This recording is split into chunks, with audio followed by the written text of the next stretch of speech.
Anda kembali bersama kami dalam IDX Precision Closing. Dampak langsung dari konflik Rusia dan Ukraina sebenarnya tidak terlalu signifikan bagi Indonesia karena kedua negara tersebut bukan mitra dagang utama. Namun Indonesia harus melakukan langkah antisipasi karena konflik antara kedua negara tersebut akan mempengaruhi rantai pasokan bahan baku ke dalam negeri. Harga sejumlah komoditas pangan yang naik jadi sorotan. Sejumlah komoditas pangan mengalami kenaikan, mulai dari kedelai, terigu, telur ayam, hingga cabai rawit mengalami kenaikan. Lonjakan harga pangan saat ini diperkirakan karena dua hal, yakni lonjakan harga pangan global dan belum pulihnya lini produksi berbagai komoditas pangan setelah pandemi COVID-19. Ketergantungan impor yang tinggi membuat Indonesia ikut berpengaruh terhadap harga komoditas dunia. Dalam hal pangan global, banyak negara produsen komoditas pangan yang menahan ekspor. Kondisi inilah yang kemudian membuat negara berpikir ulang untuk mengatasi krisis pangan ini. Masih tingginya Indonesia terhadap ketergantungan impor juga ikut mempengaruhi bengkaknya keuangan negara. Lalu bagaimanakah antisipasi negara agar tidak terjadi kelangkaan pangan? Kita simak ulasannya berikut ini.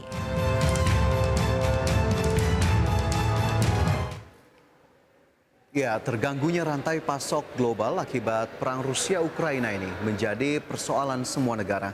Bagi Indonesia sendiri tidak terganggu secara langsung, namun masih tingginya impor untuk komoditas tertentu membuat Indonesia juga mulai merasakan dampak dari terganggunya rantai pasok. Dan seperti kita tahu pemirsa, ketergantungan Indonesia terhadap impor cukup tinggi, khususnya untuk pangan berbasis gandum seperti terigu, di mana harga global naik karena produsen utama menahan hasil produksinya untuk ekspor. Sedangkan lini produksi komoditas pangan di dalam negeri juga ikut terganggu akibat input produksinya yang berasal dari impor yang mengalami lonjakan harga. Di antaranya seperti pupuk dan pakan ternak ayam, pedaging maupun petelur.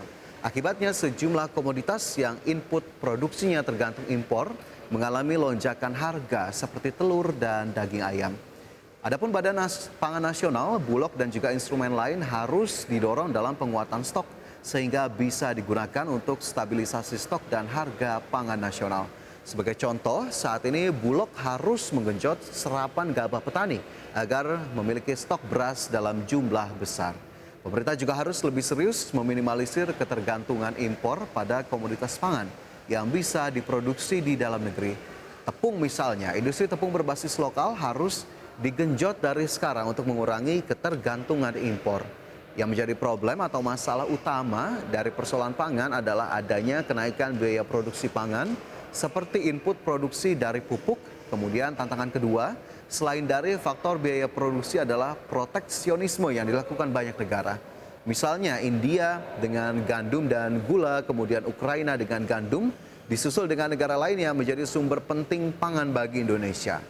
Indonesia pun juga sempat melakukan hal yang sama dengan melarang ekspor sejumlah komoditas. Lalu bagaimana caranya untuk mengantisipasi krisis pangan global tersebut? Kita simak ulasannya berikut ini.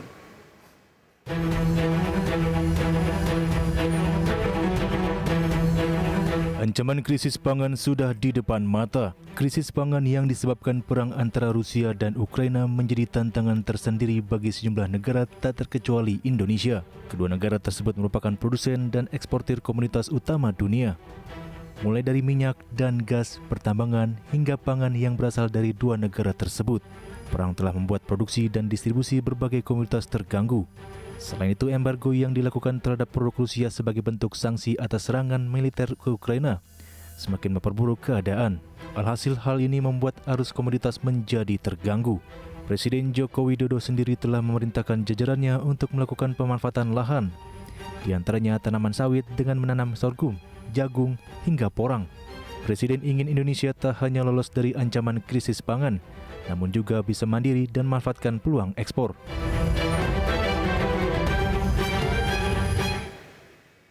Ya, Presiden Joko Widodo mengungkapkan ada 60 negara yang diambang keruntuhan ekonomi. Bahkan 42 diantaranya sudah terkonfirmasi akan mengalami kebangkrutan. Beberapa negara ekonominya terus mengalami perburukan, bahkan ada yang tidak memiliki cadangan devisa. Lebih buruk lagi, tak bisa membeli bahan bakar dan pangan. Ini mungkin yang seperti kita biasa dengar, begitu ya, kondisi dari Sri Lanka yang memang sudah kesulitan dan sudah dinyatakan bangkrut.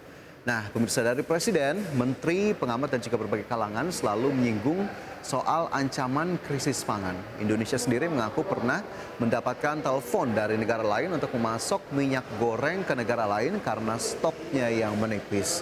Di Indonesia sendiri keberadaan minyak goreng sempat langka meskipun kita tahu Indonesia merupakan salah satu negara penghasil CPO terbesar di dunia. Dan sejumlah negara pun mulai melakukan pembatasan ekspor demi menjaga stok pangan di dalam negeri. Seperti India yang melarang ekspor gandum dan juga Malaysia yang sempat melarang ekspor ayam hingga memicu krisis di Singapura. Hal ini terjadi karena terganggunya rantai pasok global. Ya, krisis pangan terjadi jika peningkatan harga terjadi secara bersamaan dengan anjloknya harga komoditas jenis biji-bijian dunia. Di antaranya gandum, beras, jagung, dan juga berbagai komoditas biji-bijian lainnya yang tak hanya menjadi sumber pangan utama, tetapi menjadi pakan dan juga energi. Beberapa ahli coba membandingkan kondisi saat ini dengan tahun 2020 dan juga 2021, di mana Organisasi Pangan Dunia atau FAO memprediksi akan terjadi krisis pangan. Hal ini akibat efek domino pandemi COVID-19. Belum juga dampak ini selesai, sudah terkena dampak lanjutan dari perang Rusia-Ukraina. Kondisi ini semakin memperparah rantai pasok global. Lantas bagaimana upaya Indonesia untuk bisa bertahan dalam menghadapi terganggunya rantai pasok global ini? Kita simak tayangannya berikut ini.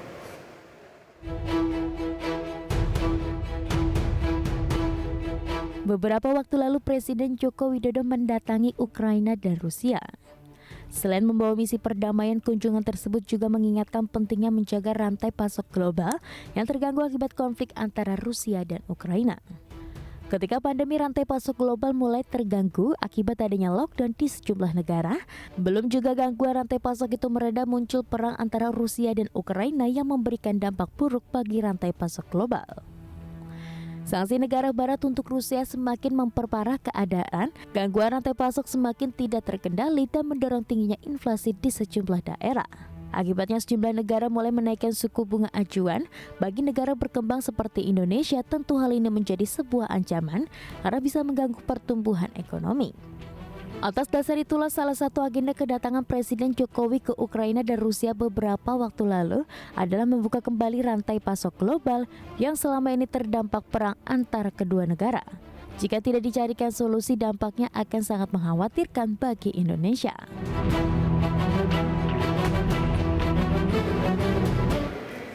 Ya, seperti yang kita ketahui, Presiden Joko Widodo beberapa waktu lalu melakukan kunjungan damai ke Ukraina dan Rusia. Selain membawa misi perdamaian, kunjungan tersebut juga ingin mencari solusi agar persoalan rantai pasok ini segera teratasi. Karena Rusia dan Ukraina merupakan negara penghasil komoditas yang cukup besar. Bahkan beberapa negara Eropa mengalami ketergantungan ke kedua negara tersebut.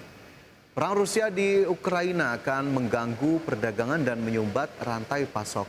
Menurut Organisasi untuk Kerjasama dan Pembangunan Ekonomi atau OECD, perang Rusia di Ukraina yang akan mengacaukan perdagangan dan rantai pasok. Dan dalam penilaian terbaru, OECD menuturkan bahwa selama tahun depan, konflik akan mengurangi produk domestik bruto sebesar 1,08% di seluruh dunia. Perang Rusia terjadi pada saat harga sudah melonjak dan rantai pasokan terganggu sebagai dampak dari pemulihan kuat yang tak terduga dari resesi COVID-19. Sebagai negara yang baru pulih dari dampak pandemi COVID-19, Indonesia punya kepentingan untuk mempertahankan target pertumbuhan ekonomi setelah sekian tahun dihantam pandemi COVID-19. Jika rantai pasok global terus terganggu, berpotensi akan melambungkan harga sejumlah komoditas, dan jika ini terus terjadi, tentunya akan menguras APBN karena subsidi yang harus dikeluarkan untuk menjaga perekonomian akan terus membengkak. Untuk subsidi energi misalnya, karena harga minyak mentah dunia yang terus melambung, Indonesia harus mengeluarkan anggaran sebesar 520 triliun rupiah di tahun ini hanya untuk subsidi energi. Dan dalam kunjungan ke Rusia dan Ukraina, sejumlah keputusan didapatkan, termasuk adanya jaminan menjaga rantai pasok global. Ya, kita harapkan memang berbagai upaya yang dilakukan terutama oleh pemerintah mampu mengantisipasi dan juga mewaspadai ancaman krisis pangan global agar kemudian Indonesia tidak termasuk menjadi salah satu negara yang terkena badai krisis tersebut. Demikian pemirsa informasi yang kami sampaikan di segmen kali ini. Tetaplah bersama kami, segmen berikutnya kami akan kembali dengan informasi lainnya.